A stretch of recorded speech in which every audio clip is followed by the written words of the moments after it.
Sir कहाँ गायब थे इतने अरसे से? हजारों ख्वाहिशें ऐसी कि हर ख्वाहिश पे दम निकले, बहुत निकले अरमां पर कम निकले। मैंने नॉमिनेटेड पर्चा दिया था, पता किसके खिलाफ? शहबाज शरीफ के खिलाफ, राणा सनाउल्लाह के खिलाफ और मौजूदा निगरान वजीर आला मोहसिन नकवी के खिलाफ। 15 जनवरी से पहले मैं इमरान खान साहब को जेल से बाहर देख रहा हूँ। बैलेट बॉक्स में जब वोट जो निकलेगा वो फिर तारीख बदलेगा और कई तो जमानतें जब्त हो जाएगी उनकी।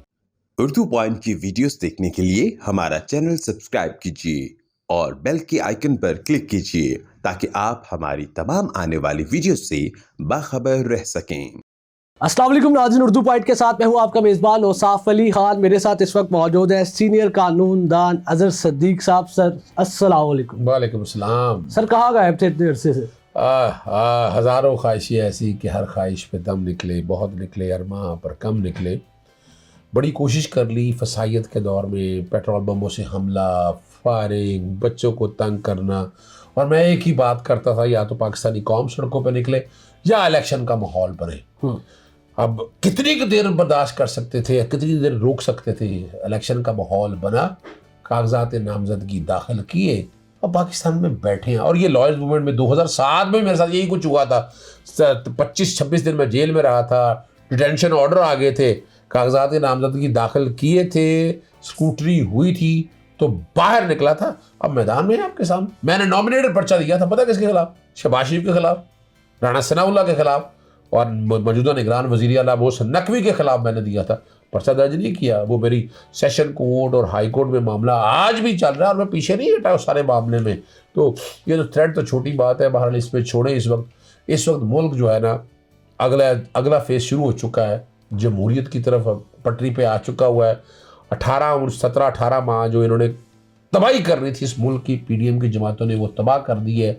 और निगरान सेटअप ने जो तिया पांचा करना था, अब तो मौका आ गया कि ये निगरान हुकूमतें या ये कोई पाकिस्तान का हाल नहीं है, हमें आगे हाल लेके जाना है। और वो यही है, साफ शफाफ इलेक्शन, और यही हाल है। यानी अगर आप साफ शफाफ इलेक्शन नहीं करा सकते तो फिर यही हाल रहेगा यहाँ पर जो आप बदमाशी देख रहे हैं, ऐसे लग रहा है जैसे कोई पत्थरों के दौर में रह रहे हैं। ऐसे लग रहा है कि पाकिस्तान के अंदर कोई फिरौन आ गया है, कोई अफलातून आ गया है। और मैं क्या कह सकता हूँ? अच्छा, जैसा वक्त चल रहा है आपको पीटीआई रहनुमा कहा जाए, पीटीआई रहनुमा अजहर सद्दीक देखिए, साहब। मैं पाकिस्तान तहरीक इंसाफ तो देखिए ज्वाइन करनी हुई है, बाकायदा टिकट भी मुझे मिल गया हुआ है। तब जो कहा जाएगा, 2 हलकों में मैंने अपने कागजात नामजदगी दाखिल किया है। एक हल्का 121 में और एक 122 में। 122 में जो कि इमरान खान साहब खुद कैंडिडेट है, इसलिए सवाल ही पैदा नहीं आता हमारा आदमी को, हमारा जैसा आदमी कोई भी कैंडिडेट हो। अगर हालात ऐसे बने, अल्लाह ना करे, कोई ऐसी पोजीशन बनी तो फिर बैठ के जो भी पार्टी फैसला करेगी उसके मुताबिक देखा जाएगा। और ये भी फसाइयत के दौर पर, यानी रहनुमा पीटीआई आप इसलिए कह सकते हैं कि पाकिस्तान तहरीक इंसाफ ने एक अवामी जमात है। मैं समझता हूँ अवामी मसाइल को हल करने के लिए पब्लिक इंटरेस्ट में अगर काम कर रहा हूँ तो मेरी नज़र के मुताबिक कौन सी ऐसी जमात है। और वैसे भी मैं लेफ्ट का आदमी हूँ। पाकिस्तान पीपल्स पार्टी एक दौर में लेफ्ट की जमात होती थी, अब लेफ्ट की जमात वो रह नहीं गई है। तो अब मैं आज भी समझता हूँ कि पाकिस्तान तहरीक इंसाफ एक लेफ्ट की जमात है और वो इस काम में आम आदमी की आवाज़ बन गई। कागजात नामजदगी मुस्तरद होने की एक लंबी लिस्ट है, उस हवाले से क्या कहेंगे? देखिए, एक मैं बात बता दूं आपको, ये फसाइयत का दौर है, बड़ी ज्यादती है। और अब आकर बाकी जो मैंने देखा है 62-63 पे अमल दरामद के चक्कर में जो जुल्म हो रहा है, यानी क्या है, प्रपोजल से कैडर को उठा लो यार, इश्तिहारी है उसके कागजात मुस्तरद कर दो जनाब। एक अभी आज का बिल अदा नहीं किया उसके कागजात में, ये कोई कानून नहीं है। और 62-63 में चंद चीज़ें हैं जिसकी बुनियाद पर, और ये एक सियासी जमात, सिर्फ एक सियासी जमात, और उसका नाम है पाकिस्तान तहरीक इंसाफ। और वो कोशिश कर रहे हैं कि किसी तरह से इमरान खान को भी, ओ भाई इमरान खान का रात इनको डराने ख्वाब आते हैं और वो उसके साथ इतना जुल्म ज्यादती करके रख लिया है, मिला क्या इनको, उसकी शोहरत वहां तक जा पहुंची है। यानी अभी जेल के अंदर है और आप उसकी आप शोहरत, अगर आप शोहरत देखें उनकी किस तरह से लोगों में पजीर आई है। यानी मेरा जाना हुआ कल हल्के में, मैं तो लोगों का बस जोश और वल्वा देखे परेशान हो गया कि लोग तो ऐसे बैठे हुए हैं। यानी मुझे तो ये नजर आ रहा है इनकी जमानतें तो पहले सिर्फ जमानतें जब सोच रहा था, मुझे तो लग रहा लोग इनको वोट डालने के लिए लिखेंगे पाकिस्तान मुस्लिम लीग नून वगैरह को। इनको तो लोग पता नहीं वो अंडे शंडे ना मार दें, कोई जूते शूते ना, डर भी लगता है। मैं लोगों से गुजारिश करूंगा कि अंडे शंडे मारने की कोई जरूरत नहीं है, टमाटर शमाटर खुदा रहा इन तरफ जाना नहीं, वोट डालने के लिए निकले, अपना वोट डालें। वोटिंग पोलिंग स्टेशन तक पहुंचे। और याद रख लीजिए एक और मैं खुशखबरी आपके सामने देख दूं, इमरान खान साहब को मुश्किल अंदर रखना बड़ा मुश्किल हो जाएगा। 15 जनवरी से पहले मैं इमरान खान साहब को जेल से बाहर देख रहा हूँ। 15 जनवरी से पहले आप बाहर देख रहे हैं। और पाकिस्तान तहरीक इंसाफ 2/3 अक्सरियत से जीत भी रही है। तो मुझे नहीं नजर आता कि जिसको गिराना चाहते थे वो इस ताकत के साथ उठा है, उसने नींदें हराम कर दिया और तमाम सियासी जमातों को अब भागने के लिए जगह नहीं मिल रही। और अगर साफ शफाफ इलेक्शन हुए, साफ शफाफ हो गया, आपको लग रहा है ये साफ शफाफ इलेक्शन? बड़ा देखिए, अभी तक तो प्री पोल रिगिंग किस हद तक चल रही है, ये मैं प्री पोल रिगिंग इलेक्शन होने से पहले की रिगिंग इतनी चल रही है वो आपके सामने है। लेकिन साफ शफाफ इलेक्शन अगर हो गया, मुश्किल है। वोटर निकल आया ना, नहीं होंगे वो वोटर अगर निकल आया तो वोट डाल देगा। अब अच्छा। वोट को रोकेंगे कैसे आप? और वो जो बैलेट बॉक्स में वोट जो निकलेगा वो फिर तारीख बदलेगा।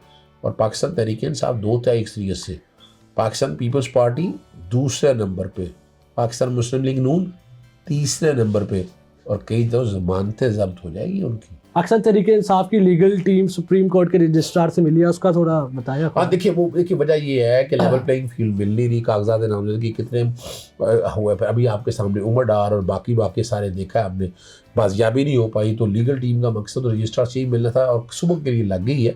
लेवल प्लेइंग फील्ड के वाले से हम बताना पड़ेगा। चीफ जस्टिस जनाब जस्टिस काजी फाजी साहब, जस्टिस मोहम्मद अली मदर और जस्टिस मुसरत हिलाली साहिबा उस बेंच का हिस्सा है कि जिसमें बैठकर ये सारा तय होना है और आगे चीज़ें आ रही है। और मैं अगर सुप्रीम कोर्ट इस मामले, वैसे सुप्रीम कोर्ट इस मामले में मैं जो आज भी समझता हूँ इसमें मामले में बड़ा सीरियस नोटिस लेगी और इसका नतीजा आप देखेंगे कि इलेक्शन जो है ना, अब अदालतों के अलावा उम्मीद मुझे कोई नज़र नहीं आती है। इलेक्शन कमीशन नाकाम इदारा है, हमारी ब्यूरोक्रेसी नाकाम हो चुकी है, निगरान हुकूमतें मिली हुई हैं, तो उम्मीद तो वहीं से। और इलेक्शन में 8 तारीख को देख रहा हूँ और कोशिशें जारी है। जैसे वो कह रहे हैं हंगामे डालना, कुछ दंगा फसाद करना, कुछ सिक्योरिटी का मसला उठाना, वो कोशिशें उनकी पूरी हैं। लेकिन मैं इलेक्शन को आगे होता नहीं देख रहा और ना इलेक्शन आगे होने चाहिए। इलेक्शन पहले ही मुल्क का ज़ाया हो चुका है। 1 साल से ज़्यादा पंजाब असम्बली और खैबर पख्तूनख्वा हुकूमतें जो 1 साल से ज़्यादा पहले तहलील हो चुकी हुई है। 90 दिन से ज़्यादा वफाकी हुकूमत को भी हो चुका है। आइन को बचाएं, आइन को तोड़ने वालों का साथ मत दें। तो आपको लग रहा है कि जैसे खदीजा शाह बाहिर आई है, इमरान खान साहब जैसा कि आप कह रहे आएंगे, तो सनम जावेद और जो बाकी उनके साथी हैं उसमें यास्मीन राशिद साहिबा, मैं उनको भी ज़्यादा देर नहीं देख रहा। अगर फ़र्ज़ करें नहीं भी निकलती तो जेल में लेकर इलेक्शन लड़ेंगी, इलेक्शन वो जीतेंगे, चाहे वो डॉक्टर यास्मीन राशिद हो, जावेद एजाज चौधरी हो, अपना महमूद रशीद हो, कोई भी हो, वो सारे जो है ना, और वो देखिएगा और वो ऐसी लैंडस्लाइड विक्ट्री होगी, वो तारीख में लिखी जाएगी। पाकिस्तान तहरीक इंसाफ पे बड़ा मुश्किल वक्त है। आप इस वक्त में बतौर पाकिस्तान तहरीक इंसाफ के रहनुमा क्या देख रहे हैं, आगे आपकी क्या हिकमत अमली है और इलेक्शन तक क्या मामला देख रहे हैं? इसमें तो कोई शक नहीं है कि पाकिस्तान तहरीक इंसाफ पे बड़ा बुरा वक्त है, लेकिन वजह है कि लीडर खड़ा हुआ है तो आवाम खड़ी है, आवाम खड़ी है तो सब खड़े हैं। हम तो खड़े ही हैं ना, हमने तो बैठना नहीं है। हम तो पहले दिन से एक बात लेकर चल निकले हैं कि हालात बेहतरी की तरफ जाएं। पाकिस्तान में जब सियासी जमातें पॉजिटिव ग्रोथ करेंगी, स्टेबिलिटी आएगी, मुल्क बेहतर होगा, मुल्क तरक्की करेगा।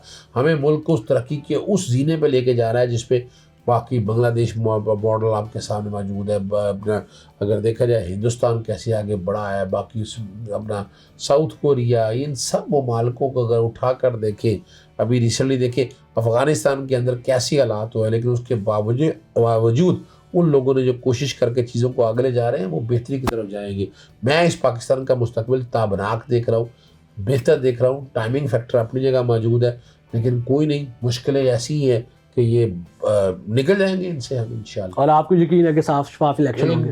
देखिए अभी तक तो जो हालात चल रहे हैं, परसेंटेज बता दें कि मुझे इतने फीसद यकीन है। देखिए मैं बताऊं आपको हालात, देखिए अगर साफ बात पूछे, अगर तो आपके एस्टेब्लिशमेंट ने रोल न्यूट्रल का अदा किया, अच्छा, तो 90% से ज़्यादा इलेक्शन साफ शफा होंगे। अच्छा, अगर आपने न्यूट्रल रोल ना प्ले किया तो फिर 50-50 की बातें रह जाएंगी, याद रखिएगा। लेकिन मैं आज भी समझता हूँ कि न्यूट्रल की बात चलेगी और इंशाअल्लाह अज़ीज़ Pakistan Tehreek Insaf number 1 largest party बनकर निकलेगी।